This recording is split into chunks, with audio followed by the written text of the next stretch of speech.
So I gave a retreat in Seattle at Sims, and the title of the retreat was The Prison of Life. And they were like, oh, no, Panya, you can't name it that. Nobody will want to come.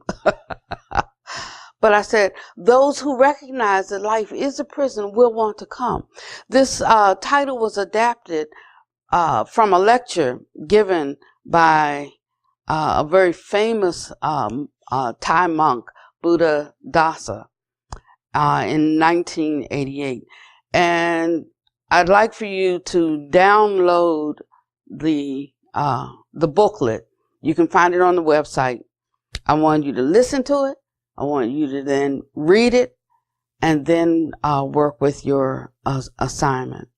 So I'm pretty much going to channel Buddha Dasa right now. I'm going to read it almost verbatim, and I might cut out a couple of sections, but you read the whole booklet.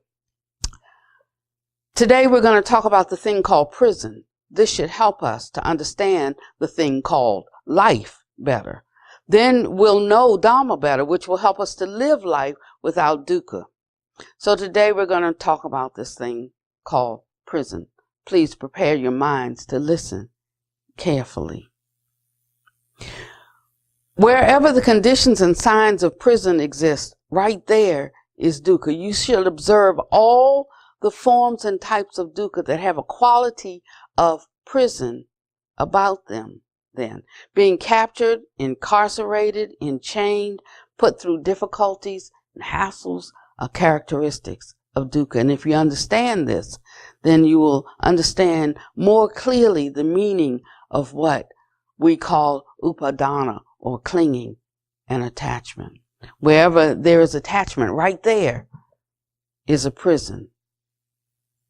This thing, this attachment itself, brings about the conditions of imprisonment. Wherever there is attachment, right there is bondage. This bondage could be positive or it could be negative, but both are equally binding. By regarding things and clinging to them as I or mine, bondage occurs. And when bound to something, we are stuck in it, just like being stuck in prison. All of the Dhamma principles of Buddhism can be summarized thus. Attachment is the cause of dukkha. Dukkha is born of attachment. And we should understand this matter then well. So if we think of something being a prison, of whether a mental prison, a spiritual prison, or physical prison, we come to study Dhamma and develop mental stability and calm and insight, and also discipline in order to destroy our attachments. Or if we speak metaphorically, we study Dhamma and develop the mind in order to destroy the prison that now entraps us.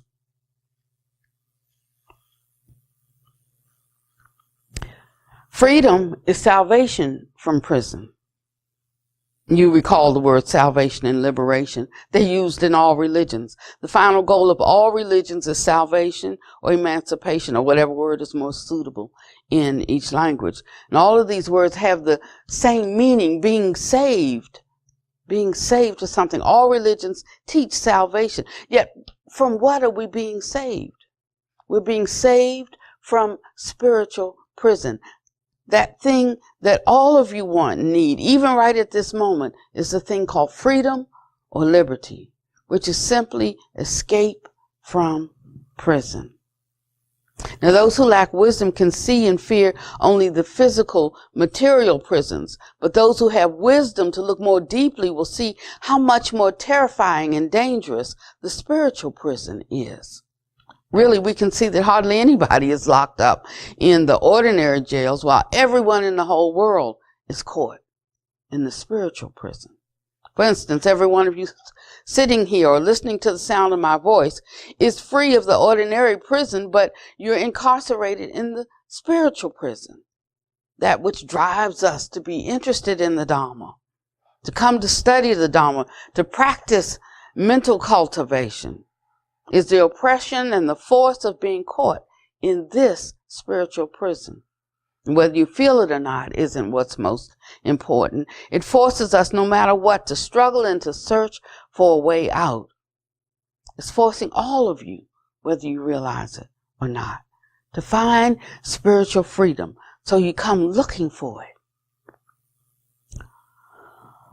Although that which imprisons us is only one thing, namely attachment, all by itself, this prison takes on many different forms. There are dozens of styles and kinds of prison. If we take time to study every type of prison, it will help us to understand this phenomena much better. And then we'll understand attachment better. And we'll also better understand craving and defilements of mind, which according to Buddhist teaching is what causes dukkha.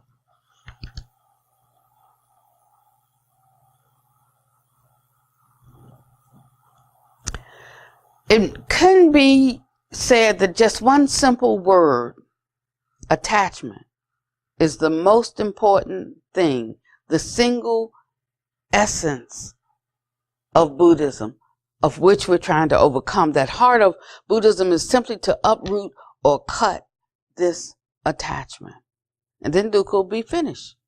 Please understand that this is the heart of all Buddhism. It's found in every sect and in every school. Theravada, Mahayana, Zen, Tibetan, or whatever kind of Buddhism you like. They're different in name only or in the external ceremonies and practices, perhaps, but inside it's all the same thing. It's the cutting off of attachments.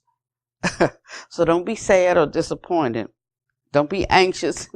Don't make trouble for yourself thinking that you haven't been able to study all the schools of Buddhism. Don't worry if you haven't been able to study in Tibet or Sri Lanka or in Burma or in China or wherever. It's a waste of time. It's just the single essence or heart of it all, namely to eliminate attachment.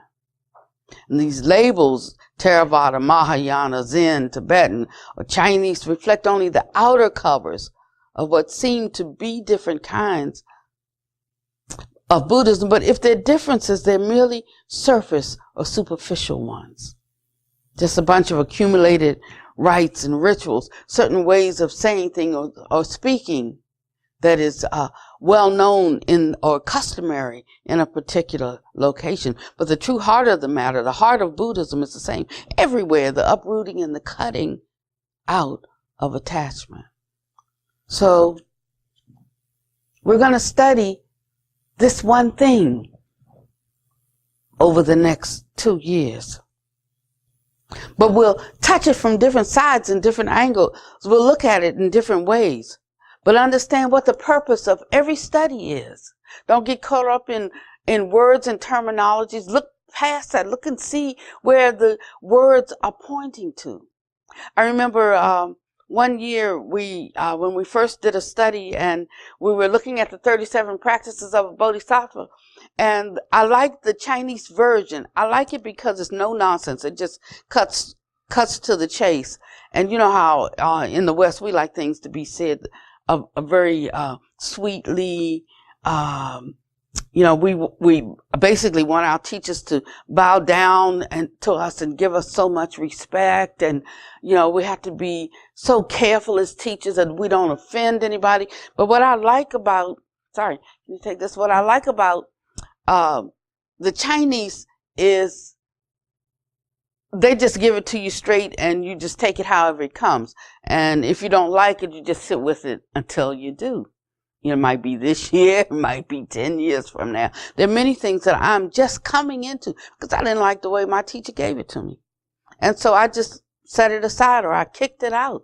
But I tell you, if you stay on the path, then these things roll back around. And when you're ready, you can take them and you'll have a great appreciation for just the straight talk. So I had this course and the 37 practices, and you'll get that in a few months. And the last line of it is, the sons of the Buddha all practice this way. Every single woman in the teacher training program wrote me or called me. I can't do this assignment. I can't, because that's just bothering me so much. I said, you're majoring on the minors. He's speaking of son or sonship in a universal term, like the descendants of, in that way, not as a gender. So just overlook that and say, well, I just can't do it. Here's my version. I found this one online. I like this one better. This one says the sons and daughters of the Buddha. Or I like this one better. And they would give me some other translation. I said, nope, gotta go back. Gotta go back to that one right there. Until you can look not at the word, but where the word is pointing, and you can seize the essence of what's most important there. And so Buddhadasa says to us, the true heart of the matter, the heart of all Buddhism, is the same everywhere, the uprooting and the cutting out of our attachments to the way we want things said, our attachments to how we want things to be, our attachments. These are our prisons. These are the things. Aren't you in prison when you're upset because a person doesn't do something the way you want it done? They don't speak to you the way you want them to speak to you. There is something that we have to learn about moving beyond. And I'm not saying we don't address issues. I'm speaking of the difference between being attached to things which create a prison, a binding for us, or remaining free enough to address them without there being any mental pain, without there being any emotional suffering. So sometimes the very things that we are committed to, it can be social justice, it can be whatever, but we're so attached to it that it has become a prison for us.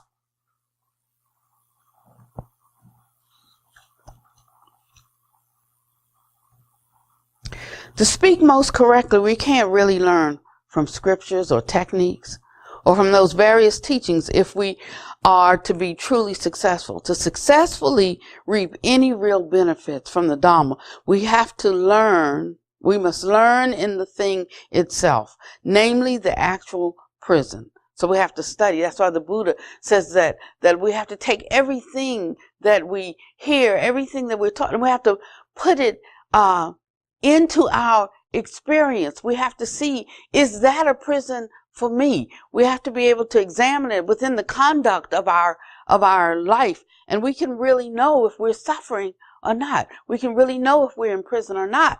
We can know if we're free of a particular thing, a particular view, a particular way, a particular wanting or not. So he says that we should study actual dukkha in itself, in that prison itself. So at this point, we're confronted by two choices. Are we going to learn from the outside, or are we going to learn from the inside? The distinction is crucial. The Buddha said that we must study from the inside. The external learning comes from books, ceremonies, practices, and things like that. And it's okay, but it won't help you reach your ultimate goal because the prison remains. It's something intellectual, okay, something that soothes for a moment. But when you get into the heat of the battle, do you find yourself still enchained? Everything that we must learn, the Tathagata explained in terms of the body, which is still alive. This means a living body with a living mind, not a dead one. And so the real learning takes place right in here, learning from the inside, learning from within ourselves while still alive.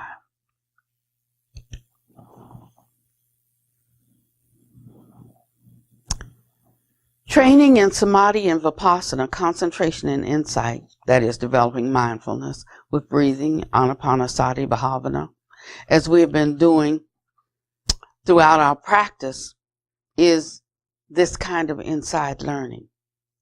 But to do this inner study, and it takes a good amount of practice and endurance, but not too much. Actually, in comparison with some of the other things people practice, such as high-level sports and gymnastics and training to get our education for a career, I mean, this training is less difficult and it's less time-consuming. Yet we seem to have great difficulty applying enough time and energy to this, but we say this is what's most important to us. And then some of us, when we start to peel back the layers and uncover things, we can't take it. We run away. So we have to have enough endurance to have gotten this far. And we have to have enough endurance to stay steady on the path, even when it gets uncomfortable.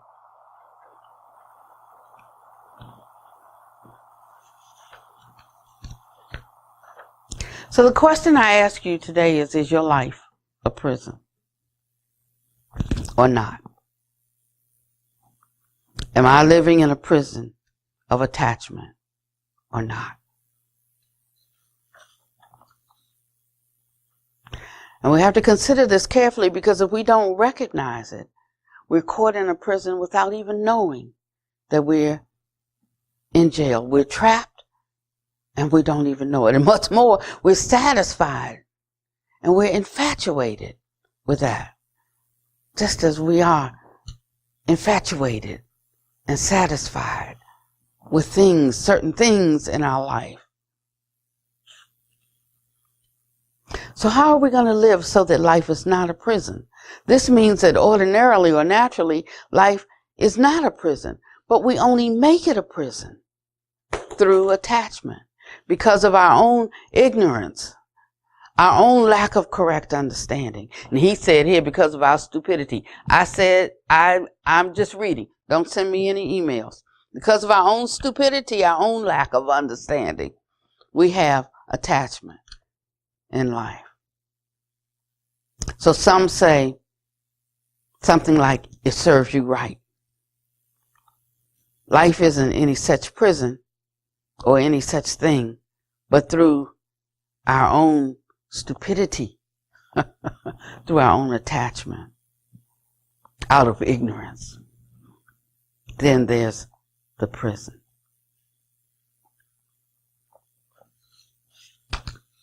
So the first prison that Buddhadasa talked about is the attachment of I.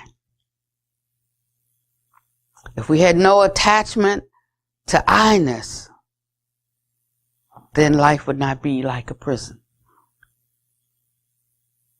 We would be able to gather what we need, earn a living, exercise, take care of our bodies without being miserable.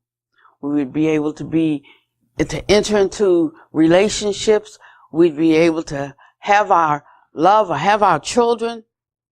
But it's also subtle. It's a mystery for most people. This is the subtlety of natural truth. How are we going to live so that there's no dukkha connected with the fact that everything in this life must be performed in line with the law of nature? Well, since it's so difficult for us to start off with the I, we break it down. We start with the instincts. We live under the influence of instincts. We are under instincts' power. All living things, whether people, animals, or plants, have instincts. These instincts constantly force us to follow our concerns and our needs. This is especially true for sexual or reproductive instinct. How much does it control, hassle, activate, and complicate us? Sexual feelings and urges squeeze us, oppress us, disturb us so profoundly they force us through all kinds of difficulties, but we can't stop. Sometimes we prefer it this way. Our children grow and mature to the stage where their instinct ripens completely, and then these children get caught in the prison of the sexual instinct. Even the instinct of showing off can ruin our lives. Many people would think of this as an instinct, but all animals have it. We need to show off. We need to brag, to display oneself, but this is an instinct. Even animals have the condition of wanting to show off that they're beautiful or strong or agile or whatever. Even this craziest, most ridiculous instinct is a prison. If it wasn't a prison, it wouldn't force and oppress us in the least. Now, however, it forces us to buy some beautiful clothing, beautiful jewelry, beautiful shoes. Lots of them, too. Beautiful shirts, many pairs of beautiful pants. Why do we need them all? And forgive me, I must mention the women in particular here. There is this instinct to show off, and it is one kind of prison. Now, that's his personal opinion. He's entitled to it, and I'm okay with it.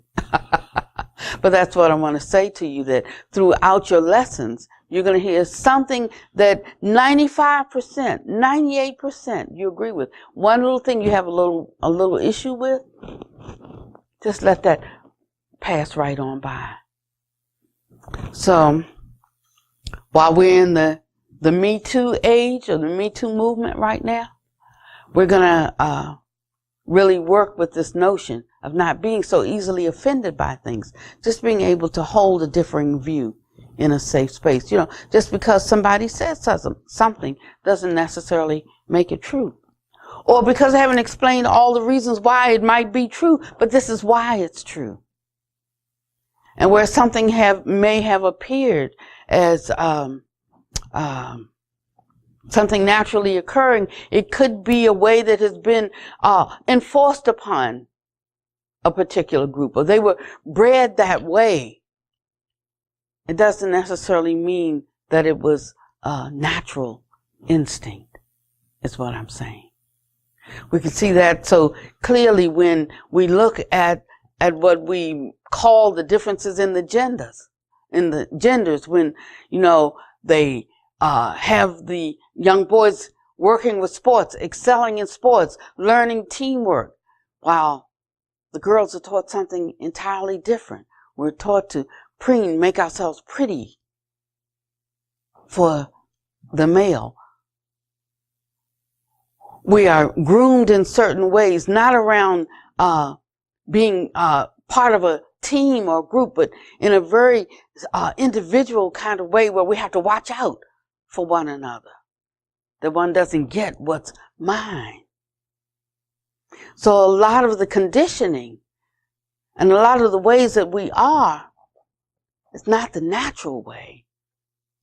It's the way that our society has interfered, not knowing, you know, the most valuable things to introduce to our children. And so we grow up with a lot of these behaviors. We don't even know why. Or sometimes it causes us to not have any sympathy for those who are caught up in such things. Sometimes when someone is talking to me and they'll say how their husband, you know, doesn't understand, he doesn't seem to have any feelings, and, you know, and I'll say, oh, look deeply.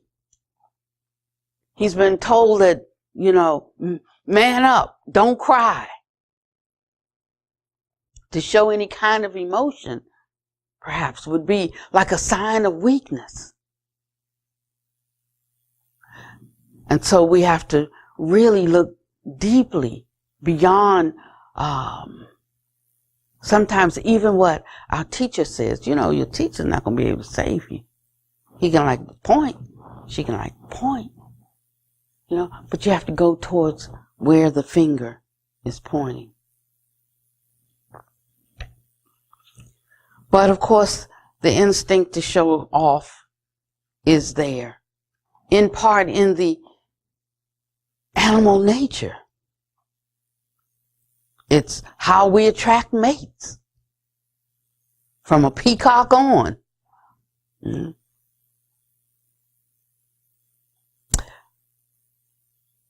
But the problem is with humans is that most times we never have enough money because of this prison. We have to have the best house, the best clothes, the best car. And these become our prisons. If we think about this, if we make an account of all of our expenses, we'll discover that we spend so much money on things trying to make ourselves feel good, things that puff us up, things that say, look at me, things that we think we need to be noticed. We think we need to be happy. And this is one way of getting caught up in the instinctual prison.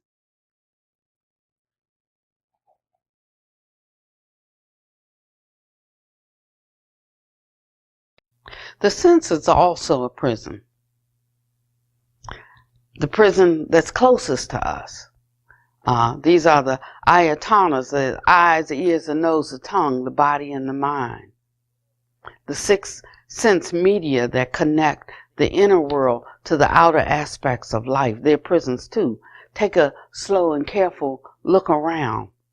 Listen carefully in order to understand how what we see, hear, taste, touch, smell, and think, all six become prisons for us. The Pali word literally means mechanisms for communicating with the external world. But remember, we said that this is an internal study, an internal practice. That we have to go into the internal laboratory. We have to study from the inside out. So that means then that the information that comes to us from the sense gates are going to be limited. They may help us to some degree, but not completely. We're not going to get the full idea of things. We're not going to understand completely. If we follow, listen to, and govern ourselves by the information that comes to us from the outside.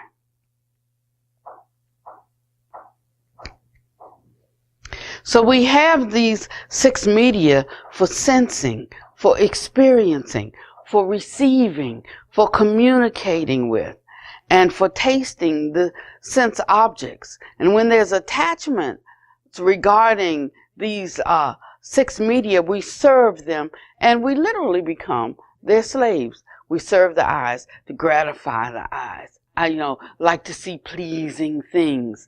I like to see beauty all around us. We serve the ears to gratify the ears. Our ears itching to hear things, what they're talking about. We serve the nose to satisfy the nose. We like sweet scents, and we don't like scents that are pungent or not pleasant to us. We serve the tongue to satiate the tongue. We just love good food, and we love delicacies, and we love sweets. We serve the skin and the general body sense to make it comfortable. We serve the mind, the mental sense, in order to soothe and comfort it. This means that all of our behavior is just for entertaining and making these six sense media satisfied. Everything we do is for the sake of these six ayatanas. And we surrender to them, and in a way we become slaves to this, and they squeeze and control us, and there's no avoiding it. And we call this getting caught in the prison of the senses.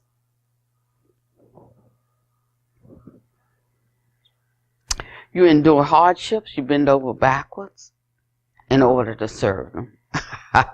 Always looking for ways to make the eyes, the ears, the nose, the tongue, the body, and the mind comfortable, happy, in the most trussed up way. We must admit this to ourselves, that we are slaves to this. And we keep getting caught in their prisons.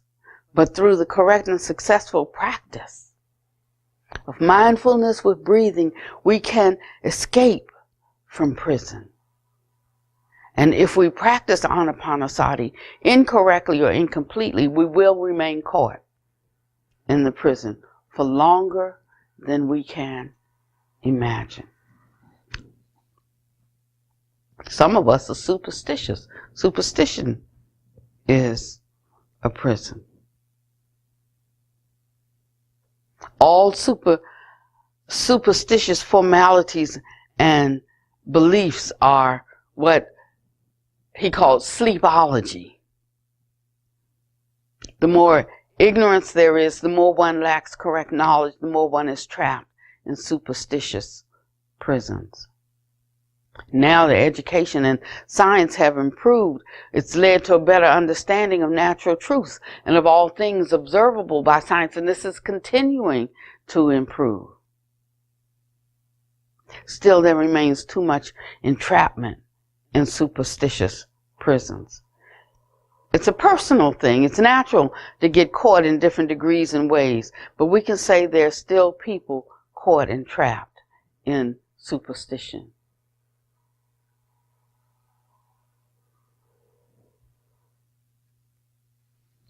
Superstition is for people who are asleep. It's for those who don't understand correctly, who are ignorant. This is this ignorance that the Buddha talks about. We don't have to take it so personally, like you're calling me ignorant. It's not that. It's ignorant of the reality of certain things. Now, I want to place a little caveat here. You know, sometimes if you haven't experienced something, then it might be superstitious to you. But if you have experienced, whether somebody else calls it superstition or not, they're just talking about what they don't know about because they haven't had that experience, right? So we can hold fast to the experiences that we have, even if we haven't been able to know by what means those experiences occurred. Or we don't have anything in our particular spiritual practice that explains it. And then we start studying something else. A lot of things that I now understand through studying the Dharma, I experienced when I was a Christian, but I didn't have a satisfactory answer about by what means do these things occur. Someone would say, oh, that's just the gift of God. I said, well, then why would he give it to me? Because I'm not that good. I know plenty of people who are better than me, and they don't operate or flow in things in this particular way. But once I came to the Dharma, and I started learning about certain things, and I started realizing that I was actually cultivating certain states when I was in my Christian practice. But I didn't understand what even was being cultivated. Well, some things that we bring in through rebirth linking consciousness. You don't understand what is actually occurring because there was no teaching around it. Or the teaching came in a way that was difficult for me to accept in my judgment maybe of myself. Not understanding cause and condition, causality, not understanding the law of karma. And so, but some things definitely are superstition. Some fear that someone has put in you when you were a child and you carried that. Something that you experienced and witnessed and you didn't get the whole story, you just got this much of it, and based on this much of it, you've developed a view around that. That could be an erroneous view, although it seemed to be the right view, just based on the part that you saw, the part that you understood, or the part that affected you. But when it's put into the broader context of the whole story, or the whole circumstance, then you see it's not true. It's sort of like when a child wakes up at night, and it might be the big teddy bear sitting in the chair, but the child thinks, because of the dark, it's a boogeyman. and you cut the light on, you see it's just a teddy bear. Something like that. Teachers are prisons. Now we're getting into something a little bit different. We come to the prison we call Ajahn, Bhante, Ayah, Master, Guru, G, Reverend, Pastor. Mm-hmm. There's Sayadaw, this. In Sri Lanka, there's Bhante, that. In Tibet, there's Lama, so-and-so. In China, there's Master, whoever. Every place has its famous teacher whose name is bouncing around, whether national, regional, provincial, or local. Every place has got its guru. Then people cling and attach to their teachers as being the only teacher who is correct. Their teachers right. All other teachers are completely wrong. And they refuse to listen to other people's teachers. And they don't think about or examine the teachings even of their own teachers. They get caught in the teacher prison. That's why the Buddha said, be a lamp unto your feet and a light unto your own path. I asked my master one time, I said, she asked me, she said, what is the purpose of a master? And I didn't know. I was like, to teach us. She said, no, the only purpose of a master is to show you that you too are also a master. It's to be a mirror for you, to see what is capable, what you're capable of, what you can achieve. She said, that's the only purpose of a master. But we revere our own teacher and disparage all others. Or what's even worse is when we don't revere our own teacher. How can you learn anything from him then? So the teacher can become a prison for us, an attachment. Whether a big teacher or a small teacher, attachment is at work just the same. And people keep building prisons out of their teachers and their gurus. They go, oh, so-and-so is my teacher. So-and-so is my pastor. So-and-so is my Swami. So-and-so, don't get caught, even in this prison. Everything has to be balanced just right. Without a certain amount of respect, you cannot learn anything. And yet if you cling and attach to your teacher, to that external teacher that you see, because it's not really that, it's the master power inside. That's where the wisdom is. That's where the compassion is. So it's not that one that you see. So hold close, but not too tightly. Holy things are even a prison. No, holy scriptures, we can find these everywhere. We can find them in Christianity, in Judaism, in Islam, in Hindu, in Buddhism. We can find them. Where there isn't much wisdom, these things are much clung to. The more so as being holy, they even become stand-ins or replacements for God. It's as if merely by bringing in the holy books, it's the same as actually getting help. And it leads to there being many kinds of holy objects, sacred relics, holy water, statues, all kinds of sacred things. We have to be most careful of this word because it can become a prison before you know it. The more holy something is, the more it greatly imprisons. So watch out for the so-called holiness or the sacredness.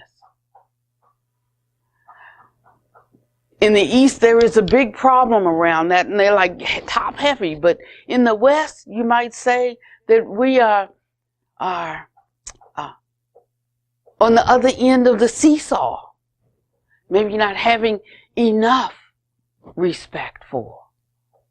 not holding, esteeming these things highly enough that they can draw us up. The Buddha called it the way leading upward. So he wasn't denigrating the what we might call the spirituality or the sacredness of something. He wasn't in that sense. But it's by saying that these holy objects, they're not going to give you anything. The only holiness they have is the holiness we give them. The only sacredness they have, the only sense of reverence they have is what we give them. Ergo, they can't save us. Yeah?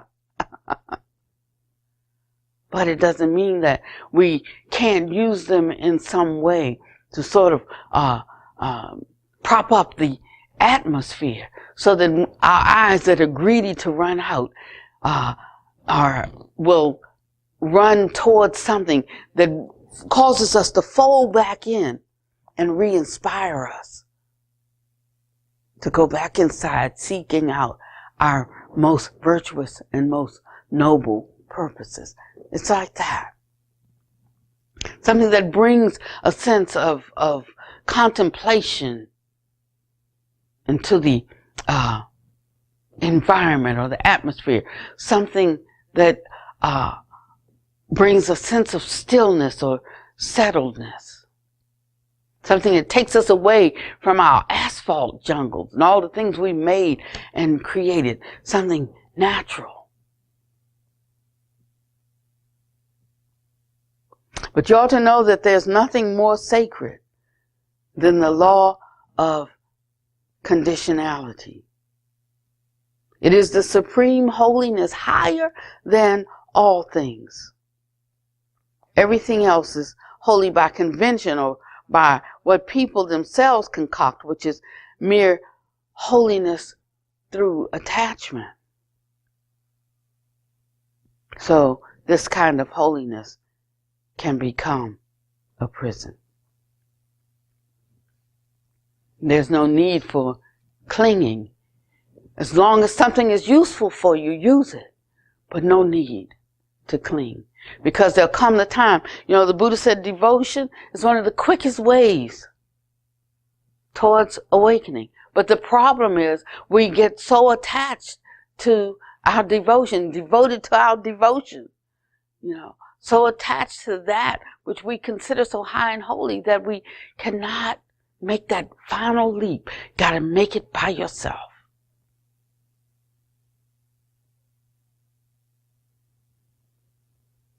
I remember one time when I was a Christian, I'd gone through a lot of different stages, moving on in my development, just walking the path. And I had gotten to the place, I'm so spun out of the church that I'm hardly in, just one foot left in, and I'm into praise and worship, and I just loved praise and worship. And when the first chord was struck, my heart would be opened up, and I would just almost literally be soaring in the heavens. And then I heard this voice inside, this inner voice, and it said, okay, Diane, now you're worshiping the worship. I said, okay, well, that's it. There's nowhere else for me to go in Christianity then. There's no place else for me, because I had stepped back, dropping off these attachments, not understanding anything about attachment, but just coming into realization step by step.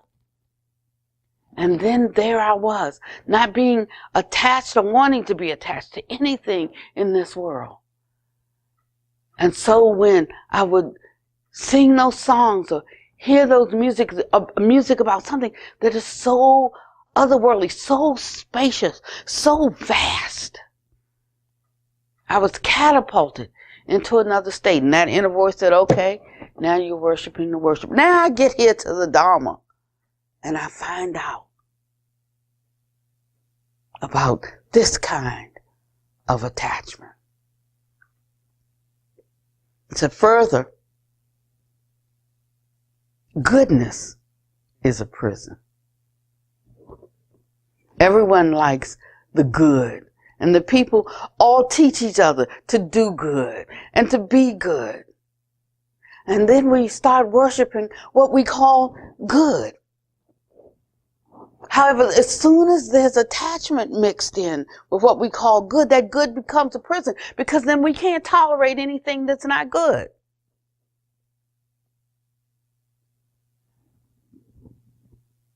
Anything that we think doesn't measure up to our standard for goodness or for right. We become indignant.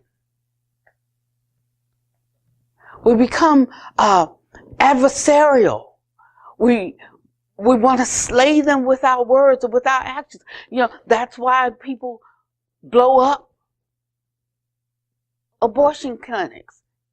So if you're against taking a life, why take a life in the conduct of being against taking a life?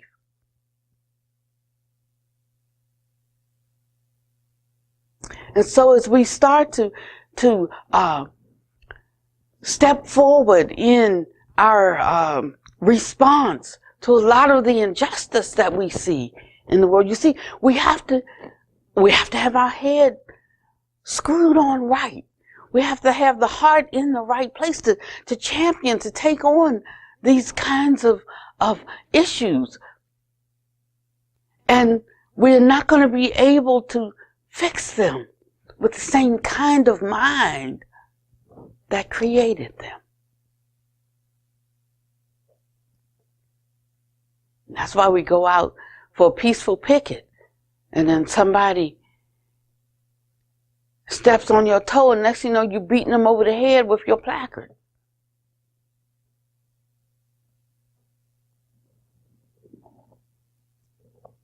But if we can be good and do good and have goodness without attaching to I am good, then goodness won't be a prison. If there's attachment, it becomes a prison. So be careful. Of course, everyone is caught in the prison of goodness. Isn't that so?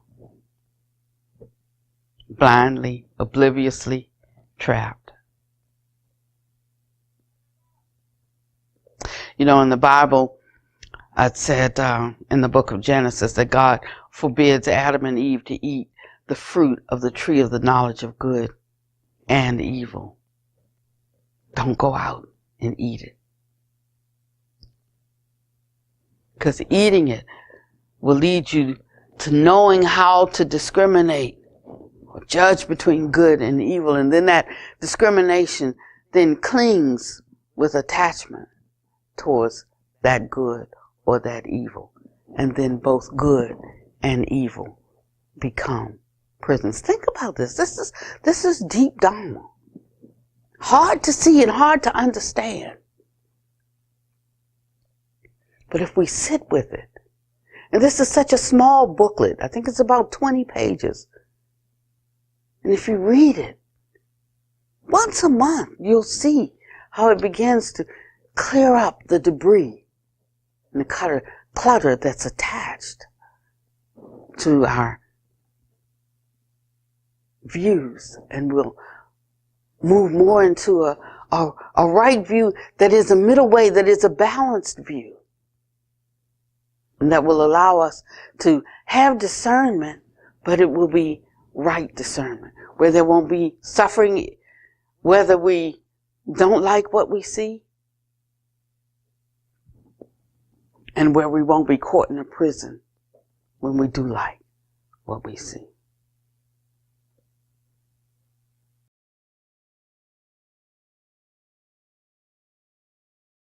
Choose our prison.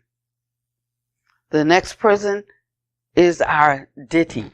My teacher told me one time when I was sharing something with him about what I understood, what I knew. And he said, "Oh, you have a ditthi." I'm like, "Yeah, I have a ditthi." And he said, "No, you're caught in a ditthi." And then he went on to explain what that meant. the knowledge, thoughts, ideas, theories, opinions, beliefs, positions, and understanding. All of these things are Didi. Didi means all of our personal thoughts, opinions, theories, and beliefs. It isn't just certain opinions and little beliefs. It's all of them. It forms our view. And so we are caught, all of us, in a prison of our own views. Of course, most of us don't obey anyone except our personal Didi. And this is the most terrifying prison, because we are impetuously, rashly, hastily moving along according to our own personal views. That's why he starts the Eightfold Path with right view. Most of us come in with, or all of us come in with our view, and then we start trying to put everything we learn up against our view. And we accept or reject according to the view we already have. But then don't come. Don't come to learn something. But if you come, then he says, for a time, lay down that view. Be willing to set that aside. I mean, you can just pick it back up at any time. It's not going to go anywhere until it gets uprooted by another view. Yeah. So he suggested we just hold that in a safe space and just let it sit right there so that you can give full attention to, full investigation to what you're trying to study or test out, putting it into, the cauldron of your day-to-day experience to see whether this is true. You may find that what you thought was true and this also is true. Touching a different part of the elephant. You may find out that what you thought was true now within a bigger context, you have a different view. Or you may just agree with your original view and you hold that one. And so our view is the hardest thing to let go of. Beware of the prison of one's own Didi. And now I'll tell you about the highest prison. And that's purity. The highest prison is what people call purity or innocence. It's difficult to understand exactly what they mean by these words. We hear all this kind of talk, but this purity is clung to and attached to and is worshipped and is used for show and for competition, for boasting all over about how pure I am. But if there's attachment to any of that goodness and that purity, because that's a higher level, it's not only like I do good, I have become pure, I am so pure. But that's not genuine purity. There are many forms of purity that are assumed out of clinging, such as needing to, bathe and incantations and being anointed and sprinkled or doused with who knows what, and any of the myriad rituals and ceremonies done for purity. And then we even do some in our Buddhist traditions. But you need to understand, he said, rites and rituals won't get you where you need to go. Why? Because it's outside. But if we undertake something like undertaking the precepts, or we're preparing ourselves with this mind that we want to offer our best, present our best to the work that we're doing, then you see it takes on a kind of purity that's not rooted in any kind of pride or show or boasting or competition or puffing up of oneself. Don't get lost and caught up in the prison named purity. It's something really pitiful to see. Clinging to self so much, then attaching to purity just as much. Some religious creeds even go so far as to teach some sort of perpetual purity as an eternal soul dwelling in an eternity forever. And that only those who believe that way can enter into those gates. And all of this comes from grasping and clinging to purity until one is caught, even in an internal prison.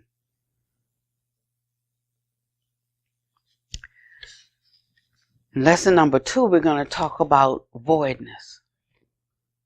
We're going to talk about what is not a prison.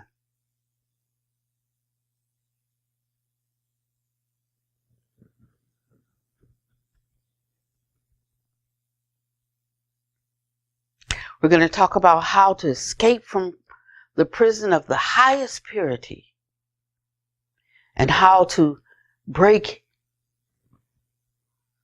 all of the things that have a hold on us as we go through our spiritual journey and pursuit. This collection of all these prisons.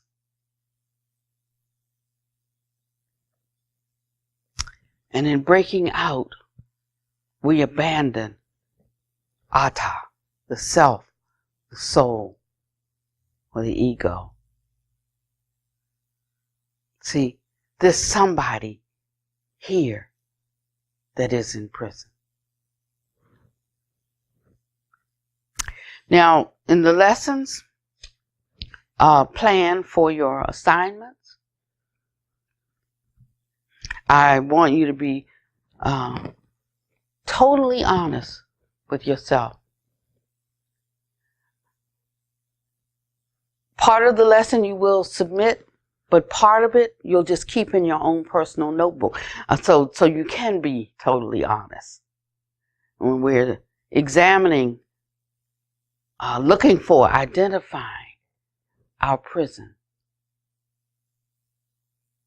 And I want you to write your answers in your notebook and keep your notebook put away, because it's just for you to know. And if you don't even feel like you have a safe place in the house to keep it, I want you to write it anyway and then tear it up. But I want you to contemplate, reflect, ponder, identify, acknowledge, and clearly see your prison in each one of these areas. What's your jail cell number? And then we're going to talk in lesson number 2 on the way of escape.